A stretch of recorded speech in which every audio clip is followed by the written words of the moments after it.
She's here. Babies. Tina's gonna grab babies for you guys so you can see your little ones. Ooh. You ready to see Moriel, Mama? Yeah. Rodney's here. So I think Christine is his wife. They played really, really hard today with Daddy. Oh, here we go. Let's see. Hi. Hi. Oh, no, my she black. Atlas. That's Atlas. Here's Atlas. Hey, that's great. Who's Atlas? Everybody? That's someone else's dog. I think that's Rodney's. You're waking me up. His belly, as you can see, his belly is really full right now. Yes.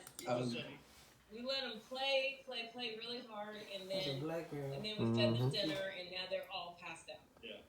Okay. You know, as you can see, they're really tolerant. He's more like, yeah, whatever, dude. Do whatever you want. I don't really care. Right? So there's Atlas. Okay, Atlas, sweetness. I'm scared to see how they actually pronounce Moriel's name. How are you? By the way, everybody. Yeah, that was my wife, Tina. Yeah, so that's his wife. Okay. No, the black woman who was talking. Here. The Madranos are now here, so. Okay, then I will bring. Is Billy Swinford there? Billy's not here yet. Okay. Billy's the only not in the. Moriel. Yes. Moriel is next. Saying his name correctly. Yes, you are, Moriel. Moriel. Okay. This big. He likes to eat. Yes. There's Moriel. Moriel likes to eat. Such a cutie. Oh my God! You say hi, baby. Yeah. It's like you just woke me up, lady. He's a big boy too. Look. This is Dad. Nice. Set this down. Let's see what Dad look like. I didn't hear you gonna run off now. Okay, well, not very cooperative. Alright. Okay, you ready to see? I'm gonna bring Hazel. Okay. Good girl. Yeah, Hazel's is hers because she was already bragging about it on Instagram. Hungry Hazel. Hungry Hazel. Here's Hazel. Oh, she just as big as my boyo. Okay, Hazel. Thank you. Say hello to everybody. Well, do they get a spade and noodle for their breakfast? She's like, what is? No, that's too young. Everybody is more like, why are you waking us up? If you wonder where they're looking off to the side, then we have other animals here in the house. Yeah, so that's the dad. I wonder why everybody. And then that's the mom down there. I guess they still So we've breathe now. seen Atlas, Moriel, Hazel. Let me bring Tonka. Is Billy here yet or no? Billy's not here. Still waiting on Billy. Let me bring. See the Tonka or. Let me bring Yuki. It's either Tonka or that other one was the one we originally wanted. Hold on, make sure. So I'm just wanting to see. Akitas are infamously very wet mouth puppies, so when they drink, they're going to get water everywhere around their bowl. So just be prepared for that. Here's Yuki. Who's that? Say hi, baby girl. Yuki. Yeah, Yuki, I believe that's Kelly's. Yeah. So if you can see those paws, she's soaking wet right now because she just drank. They drink with both front feet and their mouth at the same time. Yeah, so they put their feet in the water while they drink. Well, you need to get a mat around here. Uh-huh. Yes, you're going to be mopping it all the time. They have very exciting days. So they spend about half their day outside right now because it's really beautiful. It's not hot. For sure. Cool like it is. They love to be outside. But they're into everything. So if your area is not puppy proof, make sure you puppy proof it, or you'll have to be out there with them. Now, we have animals in the house that are with us all the time, so our area is very puppy proof. But even then, they will find our back deck walks out, and then it's half concrete and half deck. And even though it looks like it's impenetrable. Who was it? Loretta Lynn found a way to get underneath the deck today, so we had to crawl underneath there after her. Yeah, Loretta Lynn was the one Samantha wanted, but we found out we can't have two girls. Are happy. We love that. So. You think, girl? Loretta No, same sex. Akitas don't do good with the same gender. Little Miss Thing. Right, that's why I got a boy. That's Loretta Lynn. Loretta Lynn is a a girl, ain't Yeah. Her personality but is y'all could incredible. get up. We Right. refer to her 'Cause as we couldn't have two two of the same affectionately in genders. the house because if you feed her, Little ears. yeah, well, if you feed her after midnight, she might multiply, and if she gets wet, it could be real bad. No, she's awesome. soaking wet right now, actually. She's soaking Just wet. been in the water though. Hey, baby girl. You like you don't have a, you need to buy a pool and put it back there. Do you want to bring Tonka? Still? The Madranos are here. Yeah, Billy's here. Because they're natural swimmers. They swim a lot. Ron, Hazel, did they see her? Did they see Hazel? Yeah, I think so. Yeah. Bring Tonka.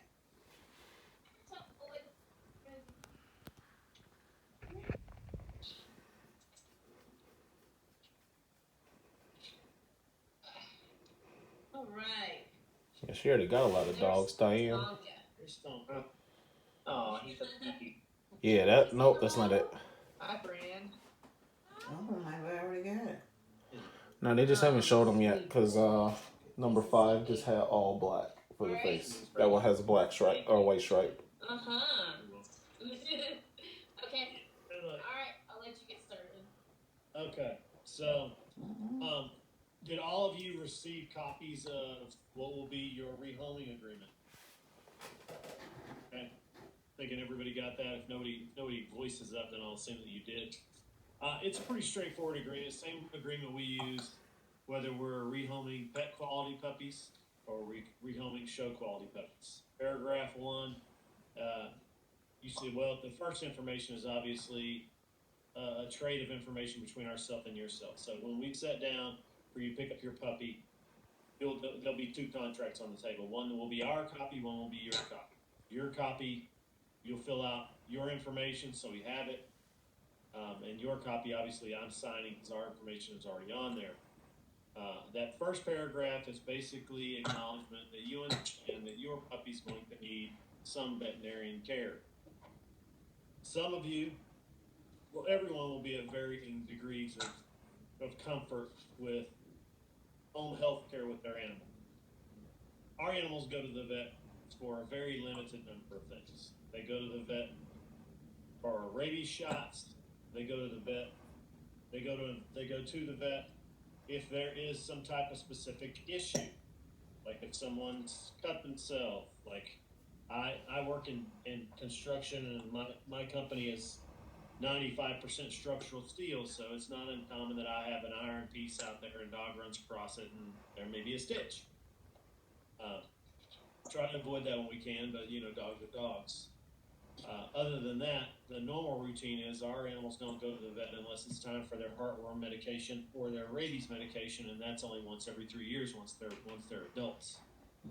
We give all of our own vaccinations, but some of you may choose not to do that. If you don't, please make sure that you have a vet that you trust and that you have a good relationship with. Not all vets are familiar with the breed, and it's important that your animal has a good relationship with whomever. You don't want them to have bad relationships with people. That's never good. For any animal, much less an Akita. So that's paragraph 1. It's just your acknowledgement that you do have a vet in mind. If you do not, you're going to get a vet as quickly as you can. They have their first set of shots. You guys are getting them between 8 and 9 weeks, so their second set will be due at about 12 weeks. Pick them up anywhere. You can have the vet. You can have the vet do it. We choose not to do that because we have enough animals running through the house to where we save a considerable amount of money not paying that $64 vet visit. Some of you may decide, hey, I'd just rather take them to the vet and have them do it. They will also be chipped. I will chip them in front of you. When you come to pick up your animal, I will chip them right there. I'll read the chip before we insert it. It is a subdermal insertion. It's not subcutaneous, so it's not painful. They do sometimes yelp because it's a 12 millimeter chip. You want to use a big chip because they're a big old dog. And you'll see when you meet mom and dad, you'll get a reference of how big your pups are going to be once they're fully grown. So they will sometimes yelp, but it's subdermal. It's a pinprick, basically. But on the normal vaccination shot booster, they won't make a sound. They don't even really know you've done it. will show you when you're here if that's something that you're interested in doing. For those of you who haven't done it often or have never done it, it's a simple procedure right between the withers, and the withers on a dog is the spot right between their shoulder blades. I'm listening. Come here, boy. Come here. And I'll show you that on my male. This is Dad. This is Titan. Come here, buddy. Titan. Come here. So let me just adjust the screen here so Oh God, y'all can see Titan. Titan has about 7 chips in him because when I first got chips, I couldn't get any chips to work right. So I would put one in and then it wouldn't read. And so Titan's chipped so many times it's ridiculous. But the spot right here between his shoulder blades, you see my hand back here? Back here on the skin I'm pulling up. I know it's hard because his head's in the way. But right between his front shoulder blades, that's called the withers. And that's where you will always pull skin up and check right under your fingers. Okay, now you want to play. Right under your fingers, and then he's good to go. I mean, it's as simple as that. You really can't mess up an injection. So if you want to save a little money, that's one way to do it. But if you don't, that's fine as well. I want to support you guys in what you want to do. And, veterinarian visits are more and more expensive now. No. Just this last year, the Veterinary Association of America has changed their protocol on what they advise for your booster shots. They still advise all of the puppy boosters, which 6, 12, 15, 18, 4 months, 6 months, 1 year, 18 months. And then after that, it used to be once a year. Now they've gone to once every 3 years. They found that the efficacy of these vaccinations actually lasts about 3 years instead of 1 year. So once you've gotten to 18 months, if you've kept on schedule, at that point it's once every 3 years. It's you're doing an 11-in-1, which has everything except for what you need for heartworm, just normal wormer, any kind of flea and tick medication that you think you might need, and rabies. So those flea and tick medication you can get anywhere. It's an over-the-counter application. You just purchase what you like. You're shaking the TV. For those of you who do not have huge backyards that it's just not possible to treat the entire area, you will probably want to use that. We have an area or areas that we can treat in a way that we don't use it on our animals anymore. We don't have any issue. But you certainly don't want your dog to be in discomfort. You don't want to bring in that stuff inside. So if it is something that you think you're going to deal with, then just about everything is good. The drops that go in the withers, they're right there on the skin. Obviously, an Akita has quite a bit of fur, so you got to separate that to make sure you get it down to the actual skin. But once you get it on there, they all work good. We use HeartGuard as our preference for heartworm medication, and when you go in, when it's time for their first rabies shot at 6 months, that's when you'll talk to your vet in regards to that. Unless your vet is giving some type of multi-purchase discount on heartworm medication, you can get it just as cheap through Chewy. You just ask them to write you the prescription and order the medication. You'll save some money. Sometimes vets will say, listen, if you just go ahead and buy, your 2-year supply from us, we'll give you a great discount, and then that's the cheapest way to go. But if you're not planning on doing that, just ask them for, as opposed to buying through them, specifically ask them for the prescription, just like you would for yourself. Then you'll send that to wherever. Sometimes, Chewy is good. I also use K9. There's a lot of good online services that all you have to do is send a copy of that via email to them, and they will send you whatever heartwormer you've decided to use. Rabies has also changed in the last few years for those of you who are not getting rabies shots for your animals. Rabies now, after 16 months, is something that also can be given once every 3 years. But you have to ask for it. Your vet will naturally want to give you, or most vets that I've found will naturally try to give you a 1-year rabies vaccine. Because obviously that keeps you coming into the office, and that increases profit margins. If you ask them, the price variance is like $20 for the shot. So instead of paying another $100 for a vet visit every year, you only have to go in once every 3 years for that rabies shot. You need to ask. So make sure for those of you, once you hit that mark, to try to remember, hey, give me the 3-year rabies shot. I don't want to have to come back every year, and they will. They'll have it. Every vet does. All right. So the second paragraph, the second major paragraph, the one labeled 2, is basically a combination of. Excuse me. Let me rephrase here. The first paragraph is basically the rehoming fee and the litter application number and all of that. The first paragraph that I referenced before, which is technically paragraph 2, section A, is about the vet and everything that you're going to do with the vet, what we just discussed. Section B there is our health guarantee, and it's the same health guarantee that I mentioned that we would give with any animal, whether it's planned to be show or pet quality. The bottom line is, if some kind of genetic abnormality occurs that's going to shorten the lifespan of your animal, we will give you another puppy at the next available litter. Whether sometimes we breed, sometimes Titan will breed a couple times a year, sometimes once every 2 years, but the next litter we have, you will get a puppy for free. In saying that, that does not mean that you have to give the puppy that you have back to us. It's going to be a member of your family.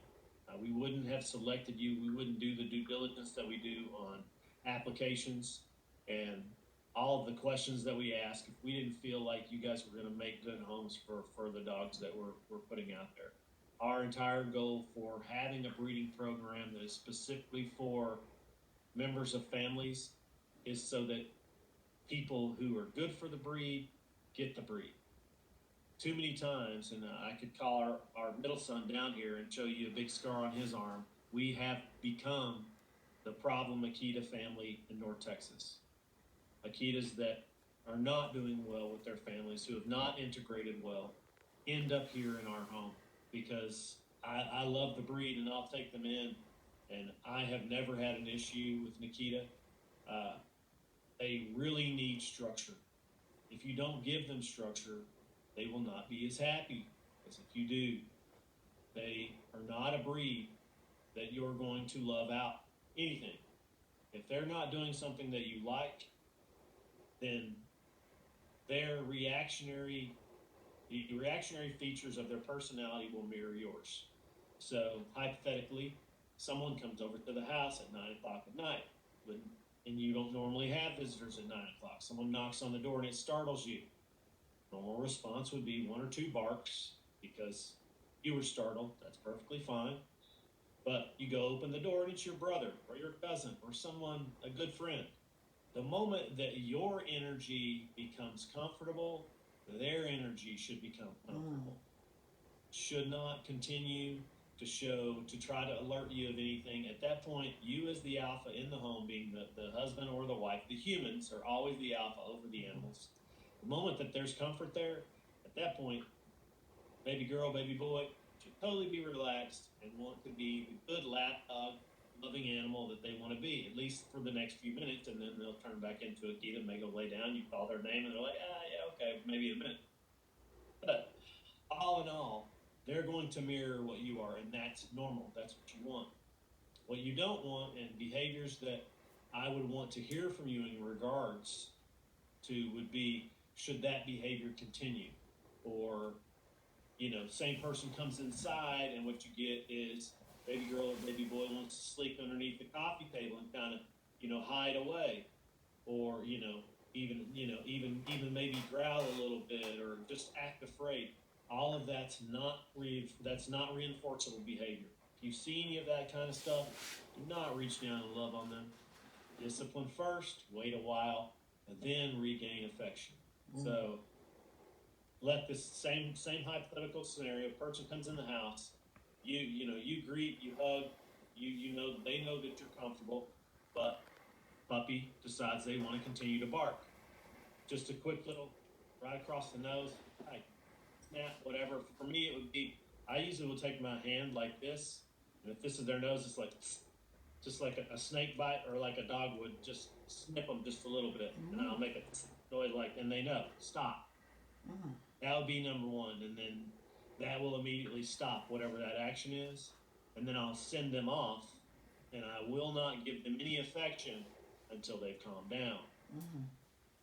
Problem is that, you know, you're going to, because they're puppies, you're going to want to pick them up and love on them, but it's reinforcing a bad behavior that's going to inevitably end up in a dog that's going to be plus 100 pounds. You don't want to fix it then. You want to fix it when they're little. It's real easy to fix anything that's going on with them is really easy to correct it when they're a baby. Once they're the size of a full-grown Akita, and at that point, you know, it's a lot harder. It's just like, you know, just like lessons with children. Much easier to teach them when they're babies than when they're, you know, 19-year-old boys.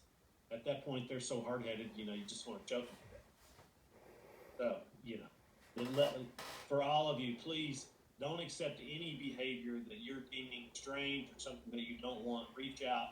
If we don't have an immediate answer, which 99% of the time we will, we have breeding partners and other professional breeders that will have the answers. Our mentors are two elderly women that have been in Akitas for 60 years.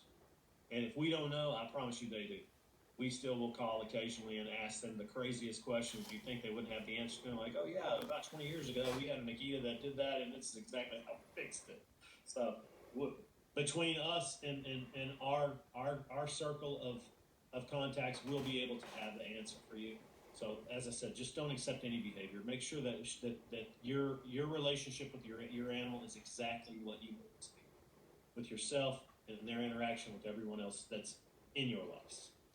So continuing on with that second paragraph, again, that's for any genetic abnormality, whether it's eyes, hips, elbows, anything. If something came up and your vet identified it, it's real clear there when you read that paragraph. It tells you basically what it comes down to is you're going to inform us, hey, you know, the vet found something, and I may, depending on, you know, what kind of OFA search your vet has, I might say, hey, let my vet check them out. But as long as that's what the issue is, we haven't had that.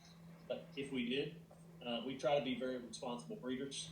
So we're not trying to breed back with those type of genetic abnormalities. But they are a large breed. So I mean, it can happen. And if it did, just we want to make sure that you end up with a long life with your dog. Now. On that, I do always like to mention lifespan of an Akita. If you're feeding just arena puppy chow, if that's your choice, that's fine. I'm not gonna make judgments on what people decide to feed in that sense. But the truth is, it's just like you. The more you're willing to spend. Now, I'm not saying go buy the stuff that you're seeing on TV right now that basically a human could eat. It looks like human food. We feed a kibble. Every professional breeder that we know feeds a kibble. Kibble are good for them for a multitude of reasons. Number one, you know exactly what you're getting every serving. Yes, and Tina said she sent out everyone a picture of what we feed. We're feeding that. Well, I'll get into that in a minute, but the kibble is good because they can't gulp it. They have to chew it. I mean, it's hard. So the chewing process of it, if you feed twice a day, which is our routine, once or twice a day is about what you need to feed for an Akita. Feeding twice a day will give you position. We only leave it down for 20 minutes. Maximum, sometimes only 10, depending on if they're getting close to being done or they can finish, and we pick it up.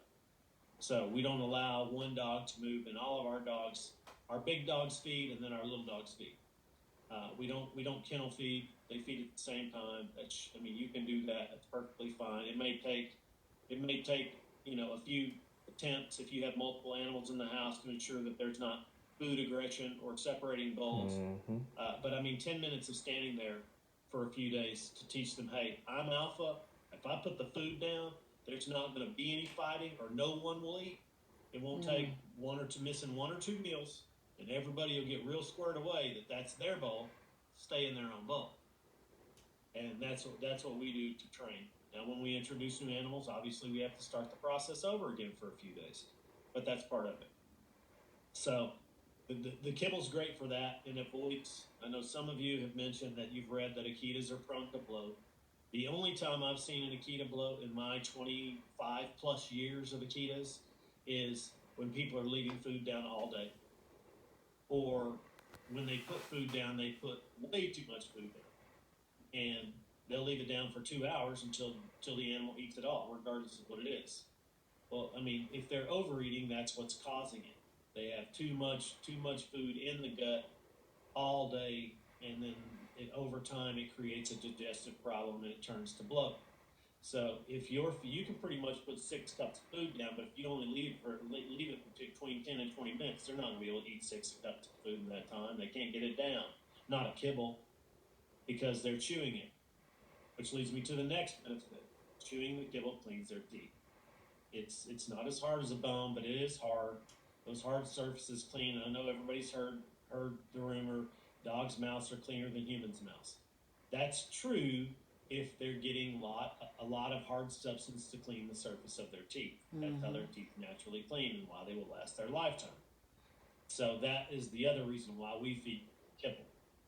Last reason would be these new foods, we just haven't seen enough science yet to warrant us to change over. In another decade, we may see enough science that says, hey, you know what, this really is better, and then we'll make a change. But as for now, we feed a kibble, and we feed it for those reasons, and we feed what we feed because the crude protein is 30%, the crude fat is 20%. Regardless of what you choose or where you purchase it, please try to stay close to those numbers. It's from years of experience that ourselves, our mentors, and the other breeders that we all feed the same food. And it's not because it's the only food that you can feed. It's because we have found that those numbers are numbers close to those, being, say, varying within 2 points either direction of the crude fat and the crude protein content, helps ensure that the growth plates of an animal that's going to get so large and grow so fast will solidify properly. So you're not going to see, inward leg bowing, outward leg bowing, growth plates that haven't solidified or calcified correctly. In the end, it will give your animal the best chance for a life. Instead of just being 10 years, could reach 20. That's not uncommon in Akitas nowadays that are being cared for in the right way. Now, so, I mean, just if you, and again, it doesn't have to be Purina Pro Plan Performance, but I will give you a secret that a lot of people don't know. You're not going to find a large breed puppy that has those numbers. You won't. They just don't make them anymore. There used to be brands out there, but they stopped because they didn't sell, and it's really not necessary for most large breeds. Like they consider a golden retriever a large breed. Well, they max out at about 70 pounds. I mean, unless they're extremely overweight. Your animal, the males on your side, by the time they're 4 or 5 and they're completely filled out, it will not be uncommon for them to be 125 pounds. That's the size of a human. They grow so much faster than we do that they need it, and you're going to find that in the performance blends. So if you're exploring foods, look at the performance blends as opposed to the large breed blends to find those higher protein, higher crude fat contents. All right, males and females work a little different. Your female is going to be fully grown and filled out between 2 and 3 years old. Your male between 4 and 5 years old. Oh. Once they're done and they're as big as they're going to get, they're as thick as they're going to get. Now, and I'll go back to males in a second. Once they get there, then you can move off of that. At that point, the additional crude protein and crude fat really is something that they don't need. We're not trying to calcify growth plate any longer. You can switch over to something lower, or you can feed the same thing, not make a change in diet, just feed less. They won't need as much. Okay? Now, males, they're a little different. You'll see my male he'll be 4 this year, and he is skinny as a rail, but he's a breeding male. I mean, he breeds, 2 or 3 times a year right now, but this will be his last year probably, and then we'll alter him and he'll be done. He'll retire, and just be a pet. But if your male is intact and he can smell other females, he's gonna stay lean. He's gonna stay lean because just like any boy, if that, once they smell that and they know it's that time, that's all they think about. They don't care about food. They'll run around, starve themselves to death like idiots, act like idiots. So, hey, it is what it is. I can't. I was never that way myself, as a guy. But hey, animals are animals. So just if your male's intact and at 3 years old he's still looking pretty lean, and you live in an area, even if he's you're out somewhere or you're even in the city and he's outside, you'll learn. If he stops eating, there's probably a female in heat somewhere around that he smells.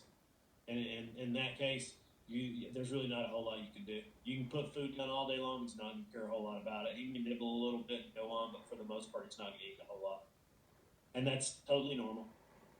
Once he gets to a point that no longer interests him, or you alter him, then that will completely change. But in the meantime, it won't. They're just not going to eat much. Once they get to be about 16 months old, and they start to understand, wait, this scent means something. They won't have it at 16 months. They really don't have any idea what. They know it means something. They don't know what it means. Should you be trying to breed at that? You'd be lucky to get a 16-month-old Akita male to actually successfully breed.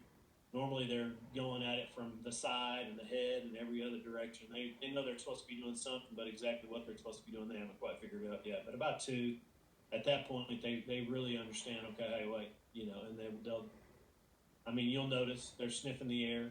They may have a little less temperance toward if you have another intact male in the pack, another intact canine male in the pack.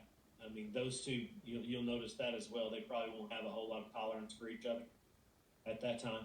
But all those things will be signs that there is a female in heat around that they smell. And they can smell it from, their noses are incredible, so that she may be, a mile away. But if it's in the air, you'll know. Okay? Any questions so far? None? Okay. All right. Last thing to go over here on the agreement is basically a reiteration of why we go through an application process. It's an agreement between you and us. The agreement on your part is telling us that you're going to love baby boy or baby girl like they're a member of the family. And should anything ever change to where you cannot offer that type of care, before you turn an animal loose, put it somewhere where you're not sure that it's going to have a good home, you're going to give us a call or reach out to us or just return the animal to us, because we'll make sure that it does if we have to keep it ourselves. The goal here is that any TNT animal that is out there is going to be in a good home. We want to make sure that your experience, their experience, and anyone else that comes in contact with TNT animal has nothing but a quality experience with Akitas. And again, that goes back to our experiences with so many unhappy families and unhappy Akitas just in the wrong situation. And 100% of the time, it's been the right dog with the wrong family. Just people not educated or not really right for the breed. People that, the animal that was here that bit my middle son, he was a good dog, and had he been dealt with differently when he was a puppy, there never would have been a problem. And we had actually met him when he was a puppy, and I had told the owners, because he was exactly what I described earlier. When we came in, they knew us. We didn't supply the puppy to them. He came from a breeder from the East Coast. But they'd ask us, hey, come over and see our new puppy. And we did. And we walked in the door, and he sleeped underneath the coffee table and kind of was rumbling under his breath. Not really growling, just making a little noise underneath his breath. And she immediately crawled underneath there and got him, was loving on him, kissing him. And I said, hey, listen, you can't do that. You just can't. If you do that, you will have a problem. And she's like, no, he's just nervous. And I said, yeah, he's nervous, but that's okay. You're not nervous. You know us. Nobody's heart rate is elevated here. Well, she didn't listen, and so a year later they said, "Hey, can you rehab him for me?" And I said, "Okay, well, I'll try." And again, our son at that point was just 15 years old, so he's here in the house. Our daughter was 12. Our eldest son, was Trey still in the house, baby? Wasn't he? Just not here often. He was a senior in high school, I think, at that time. Yeah, he was a senior, so he was rarely here. He was here, but rarely here. And so I was taking him with me everywhere. We had a soccer club for a while. I would take him out there, on leash beside me with little kids, right there beside me, never an issue. But everything he ever did, if he lowered his tail, I met it with firm resistance. So my middle son and I were going to go to the gym. So his name's Thomas. And I said, "Hey, Thomas, go run out and grab Kuro and bring him inside." He went out. He was laying underneath the trampoline in the shade, and Thomas reached underneath there. So Thomas is, a much slighter build than me, and at that time only 15, so considerably smaller. Kuro was a great big dog, and he just grabbed him by the arm and got him really good. I mean, nothing long lasting.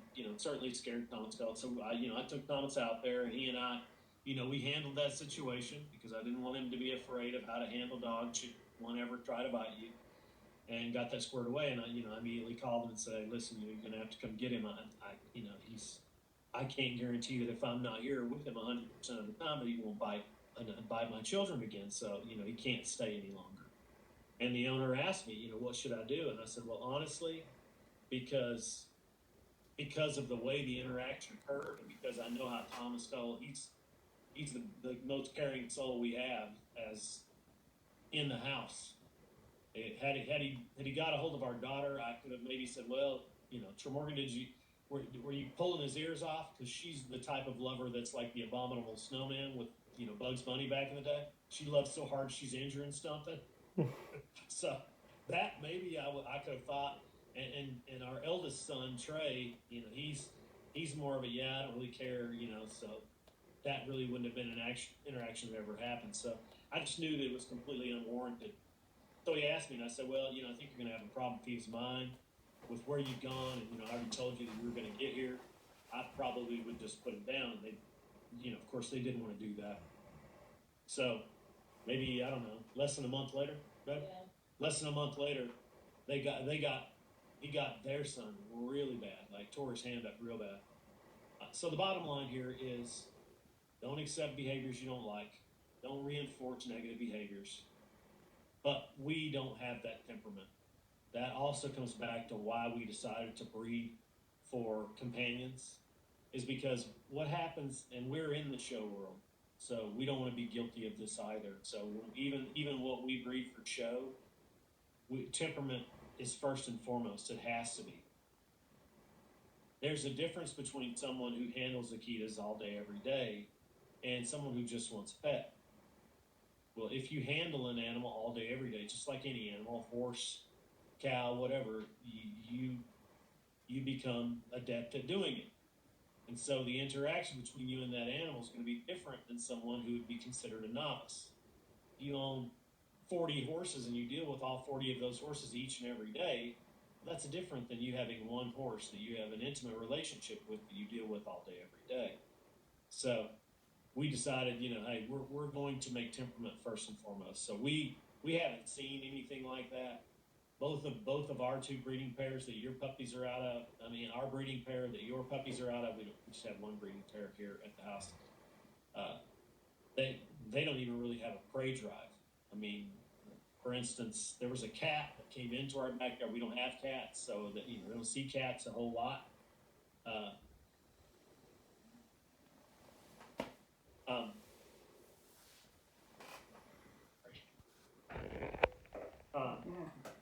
Came up, feral cat comes over the fence. They jump in, and I hear a ruckus. I open the back door and just yell, "Hey!" And they immediately back away from the cat, climbs up the fence, and goes away. So we're not even seeing prey drive. So I don't anticipate that, but I always want to be foreboding, to not create, not positively reinforce negative behaviors. So hear that if you hear anything. They are Akitas. They're a big breed. You don't want to let them get away and start creating habits that you want to try to break later, because it's just hard. Just hard. Just like with anyone.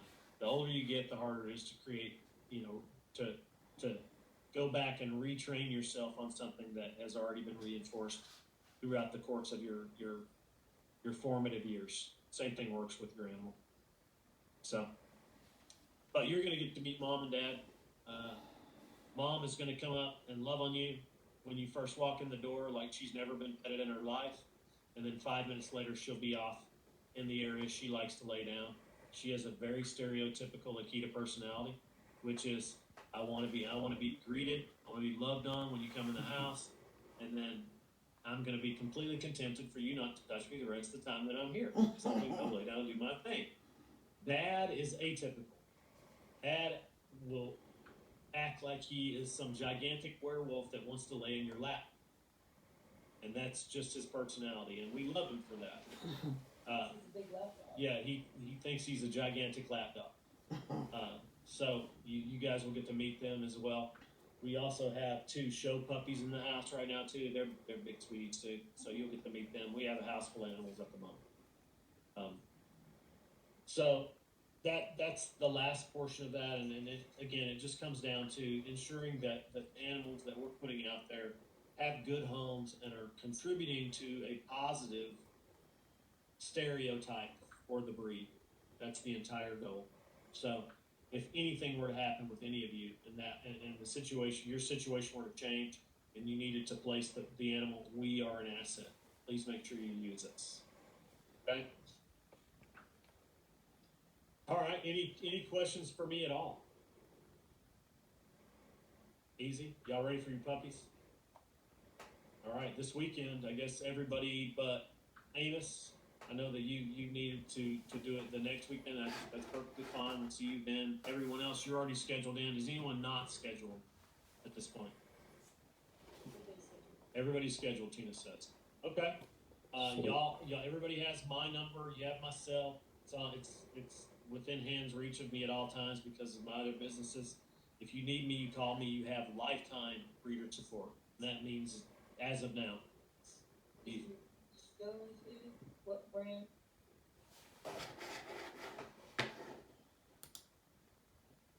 Whoa.